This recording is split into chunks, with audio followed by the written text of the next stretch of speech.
Hello everyone, this is a Vissim video today, and this is the first episode in a series for COM interface for signals and actuation. In this episode, I talk about the basics, and I will show you it through an example where I have a single signal head and I keep alternating between green and red using COM interface. In all of these videos, I will use Python.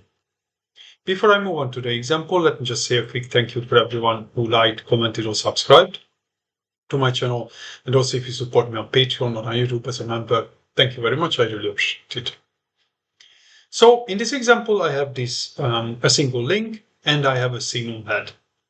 In the signal head, so let me just show you. I just set up a signal controller and edit data. I just edit the signal group. It's just a normal basic red green and 1 second minimum durations, not to have any warning messages. And the fixed program I just added, it has a half-minute green, half-minute red. So that's it.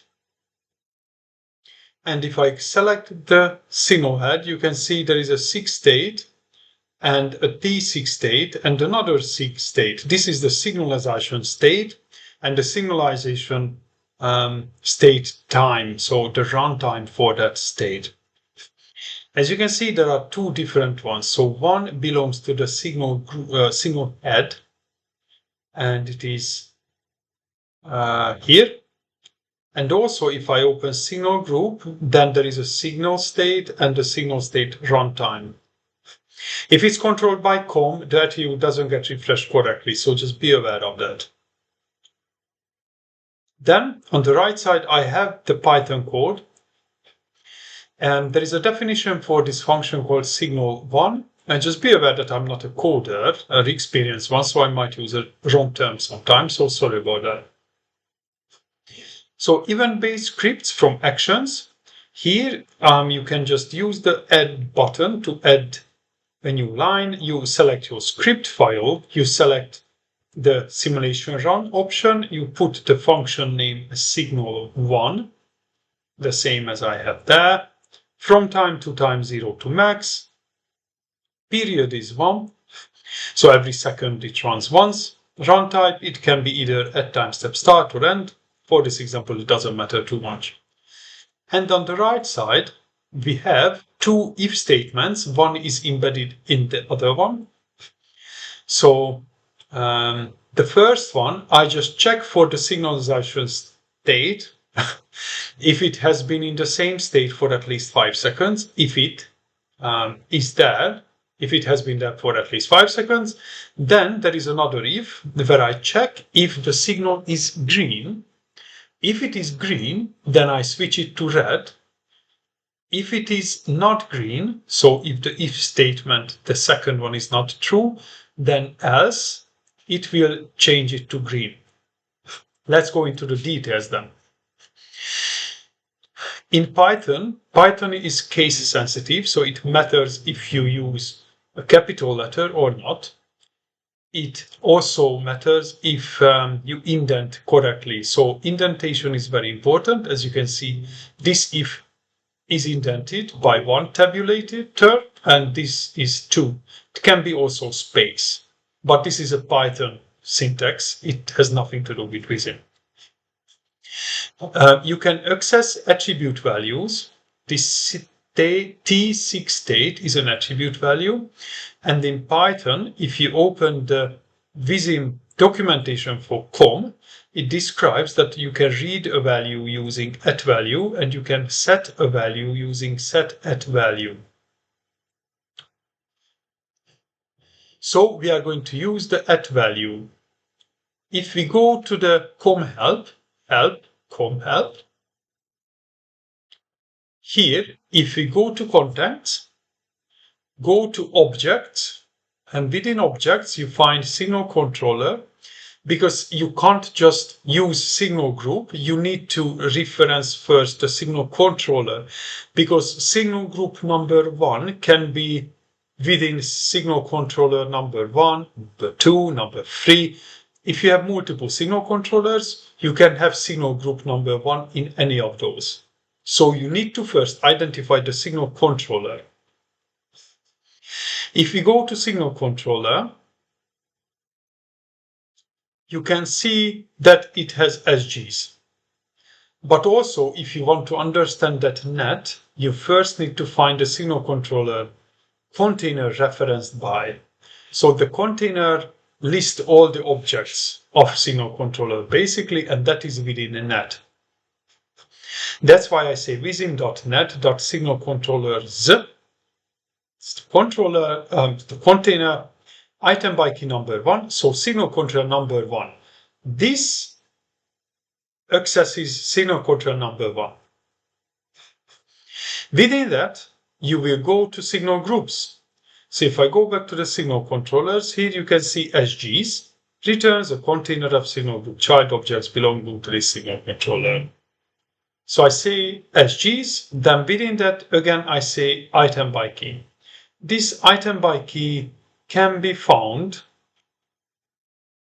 here. So get item by key within this signal group container, the signal groups within that signal controller. Then I say at value that we know from here, and the set at value is the other where we set the attribute, not we read. So here we read in the T6 state attribute, you can find what attributes a signal group has by just clicking on signal group in the objects. In the objects, there is attributes, and here it lists all attributes. There is 6 state, T6 state, but also if you click on the signal head and you find the signal group in the bottom, here you will find the attributes. But it is recommended to use this because this is what actually exists in COM. I hope I say it right. Okay, so these are the attributes you have. T6 state, if I click on it, it shows that elapsed time, current signal state of the signal group. So it can be the red or green or anything, but the same signal state has been there for 5 seconds. It can be at amber, green, anything. It has been the same for 5 seconds. Then I again read the attribute value signal 6 state. So 6 state is here. If you go up 6 state, current signal state during simulation. And it is important that you click on signalization state here. And also one important thing is that it is editable during simulation. Yeah?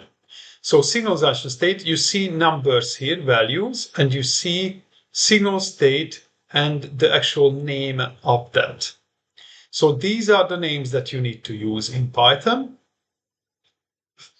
I don't know why these numbers don't work. And also if you just